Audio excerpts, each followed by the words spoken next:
Prabowo Subianto, satu-satunya orang yang selalu ikut pemilu pasca reformasi hingga berhasil terpilih menjadi presiden. Narasi Komunikasi Talenta Visual NKTV, Warta Nusantara.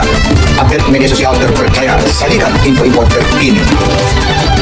Prabowo Subianto sepanjang sejarah pemilu pasca reformasi selalu berjuang mengikuti proses untuk pemilu. Selama 20 tahun berjuang akhirnya Prabowo berhasil. Akankah Prabowo akan menjadi presiden boneka seperti banyak suara yang mengkhawatirkan itu? Nah, menurut Ombudsman hal tersebut mustahil akan dilakukan Prabowo. Mari kita simak uraian Ombudsman tentang ini.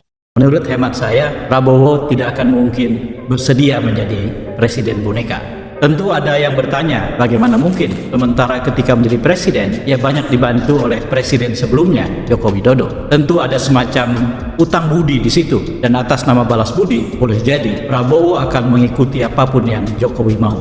Menurut saya, jawabannya adalah tidak. Mengapa begitu? Izinkan saya untuk menceritakan soal ini, untuk mengurai soal ini dengan melihat beberapa faktor, beberapa pertimbangan. Yang pertama, yang sangat penting adalah bahwa harus diingat, Prabowo ini bukan orang baru dalam pertarungan untuk menuju kursi presiden. Prabowo adalah orang yang barangkali satu-satunya di Indonesia yang ikut terlibat dalam kontestasi sepanjang sejarah pemilihan presiden langsung.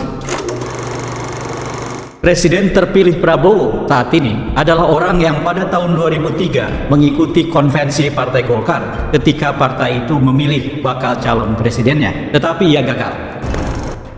Lalu 2009 ia menjadi calon wakil presiden dari Megawati Soekarno Putri, artinya ia ada di kertas suara, dan sejarah kemudian mencatat, Anda semua sudah tahu. Mulai tahun 2014 sampai dengan 2024, Prabowo ikut serta menjadi calon presiden dalam pemilihan presiden 3 kali berturut-turut.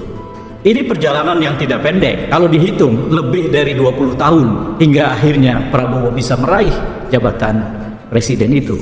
Kalau kita gunakan teori ambisi dan obsesi, Prabowo adalah orang yang berambisi, dan dalam politik tidak perlu ditutup-tutupi. Juga kita bisa melihatnya kok dengan terang benderang. Ia terobsesi oleh jabatan kepemimpinan nasional menjadi presiden. Ketika ia duduk nanti 20 Oktober 2024, sungguh tidak masuk akal tiba-tiba saja ia bersedia menjadi boneka dan tidak menjadi presiden. Orang yang 20 tahun lebih berjuang untuk merebut jabatan presiden, tidak bisa kita mengerti kalau tiba-tiba saja tunduk pada orang lain di luar itu yang tidak ada sangkut pautnya dengan kewenangan yang diatur konstitusi untuk bekerja sebagai presiden. Karena sebab itu, ini pertimbangan pertama saya, sulit membayangkan Prabowo menjadi presiden boneka.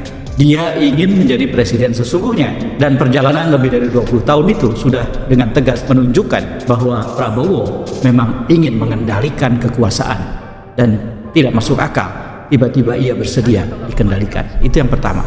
Alasan saya yang kedua adalah bahwa di dalam demokrasi, termasuk di Indonesia, yang di dalamnya ada aturan tentang pembatasan termin atau periode kepemimpinan presiden, maka berlaku semacam hukum besi.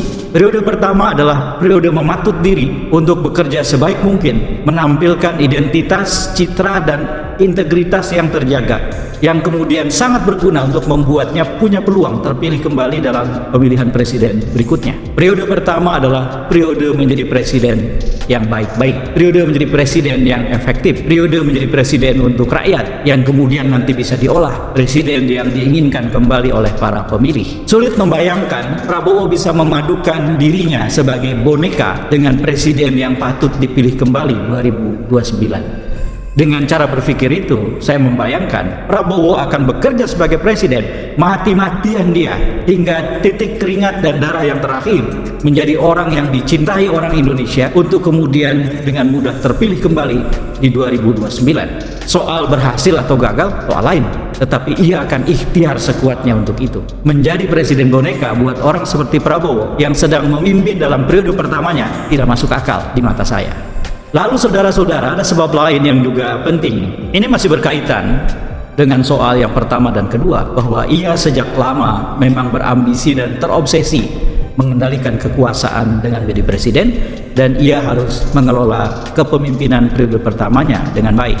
Terkait dengan itu, tidak masuk akal jika Presiden Prabowo kelak dalam periode pertamanya akan tunduk pada kepentingan-kepentingan yang sempit. Ia akan membela kepentingan-kepentingan yang luas. Ia tidak akan membiarkan dirinya menjadi presiden yang gagal dikarenakan ada banyak tumpangan kepentingan sempit yang kemudian membuatnya terlihat sangat tidak menarik sebagai pemimpin, sangat tidak bertanggung jawab sebagai kepala negara, dan sangat tidak atraktif untuk dipilih kembali. Maka semua kepentingan sempit yang datang dari luar akan ditepis. Orang yang ingin menjadikan Prabowo boneka adalah orang yang sudah pasti punya kepentingan sempit. Kalau kepentingannya luas, dia harus tunduk pada konstitusi, membiarkan presiden bekerja sesuai dengan aturan yang tersedia.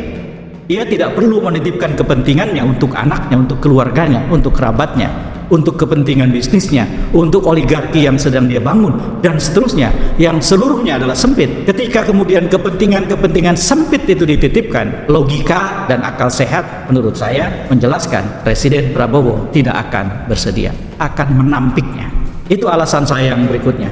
Alasan saya yang terakhir berkaitan dengan apa yang di dalam politik selalu bekerja. Di dalam politik, kekuasaan dan pengaruh kadang-kadang tidak di satu tangan, bahkan seringkali tidak di satu tangan. Kekuasaan adalah kemampuan untuk mengendalikan pihak lain dengan otoritas dan kewenangan yang melengkapinya. Seseorang yang berkuasa memang berdasarkan aturan, mekanisme, prosedur, atau apapun namanya, ia berhak untuk mengendalikan orang lain, pihak lain.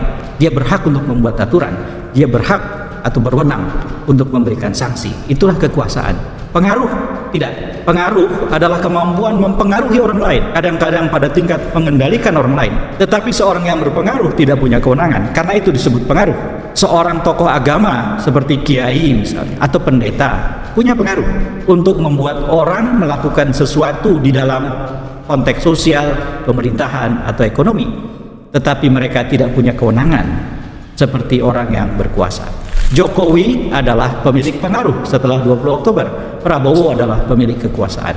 Izinkan saya menceritakan sedikit rumus di dalam politik berbasis praktek-praktek yang dilakukan di banyak negara. Rumusnya seperti ini. Jika kekuasaan mengabdi pada kepentingan sempit bertarung dengan pengaruh yang mengabdi pada kepentingan yang luas, ada kemungkinan pengaruh itu lebih punya wibawa dan bisa menang. Karena kekuasaannya mengabdi pada kepentingan sempit, pengaruhnya mengabdi kepada kepentingan yang luas. Ketika Presiden Joseph Estrada di Filipina dijatuhkan atas nama hukum karena terbukti melakukan tindak pidana korupsi, kalau pakai istilah di Indonesia, ia menggunakan pengaruh dan kekuasaan yang dimilikinya untuk membuat kalangan miskin di kota Manila membelanya, dan bahkan sempat kalangan miskin itu seperti membentengi istana Malacañang. Pada waktu itu ada seorang Kardinal Sin namanya. Dia tidak punya kekuasaan, dia punya pengaruh, dan dia menyerukan kepada semua orang di Filipina agar tidak ada yang membela presiden yang bersalah, karena demokrasi, hukum, etika harus ditegakkan di Filipina untuk membuat masa depan demokrasi Filipina terjaga dan Filipina bisa menjemput masa depan yang baik. Kardinal itu tidak punya kekuasaan. Presiden Estrada sedang berkuasa. Apa yang terjadi? Kalah kekuasaan yang mengabdi pada kepentingan sempit oleh pengaruh yang mengabdi kepada kepentingan yang luas. Ada situasi sebaliknya. Kekuasaan yang mengabdi kepada kepentingan yang luas sudah pasti atau sudah hampir bisa dipastikan akan bisa mengalahkan pengaruh yang mengabdi kepada kepentingan sempit. Teori ini bisa kita gunakan untuk menjelaskan duduk atau posisi di antara Presiden Prabowo dan mantan Presiden Jokowi. Jika Jokowi menggunakan pengaruhnya untuk kepentingan yang sempit dan Prabowo harus menerima pengaruh itu dengan mengabdi kepada kepentingan yang luas, dan ini termin pertama kepresidenannya, maka sudah hampir bisa dipastikan Jokowi tidak akan berdaya. Jadi saudara-saudara, jangan terlalu menganggap enteng presiden yang terpilih, lalu kemudian dengan mudah presiden sebelumnya yang cawe-cawe dalam pemilu presiden dan memberikan banyak utang budi kepada yang bersangkutan, si presiden terpilih, itu si mantan presiden bisa dengan mudah mengendalikan kekuasaan Indonesia. Tidak, saudara-saudara. Dengan demikian, saya ingin mengatakan bahwa sulit sekali membayangkan Presiden Prabowo kelak bersedia menjadi boneka. Sebagai penutup, saya ingin bilang, karena sebab itulah Pilkada 2024 menjadi sangat penting. Kita akan melihat pertarungan di mana kepentingan mantan Presiden Jokowi kelak dengan Presiden terpilih Prabowo saat ini itu akan bertarung di banyak tempat. Sebab pilkada itu adalah menancapkan kuku dan kaki kekuasaan di tingkat lokal yang akan sangat banyak gunanya dalam pertarungan 2024-2029. Saudara, itulah yang ingin saya katakan. Dengan mengatakan ini, saya tentu berharap bahwa Prabowo ketika menjadi presiden tidak mengabdi kepada kepentingan sempit. Jika ternyata mengabdi kepada kepentingan sempit, tentu saja Jokowi bisa saja masih punya daya kendali. Tetapi jika Prabowo mengabdi kepada kepentingan yang luas, maka Jokowi atau siapapun tidak mudah menjadikannya sebagai boneka. Yang diuntungkan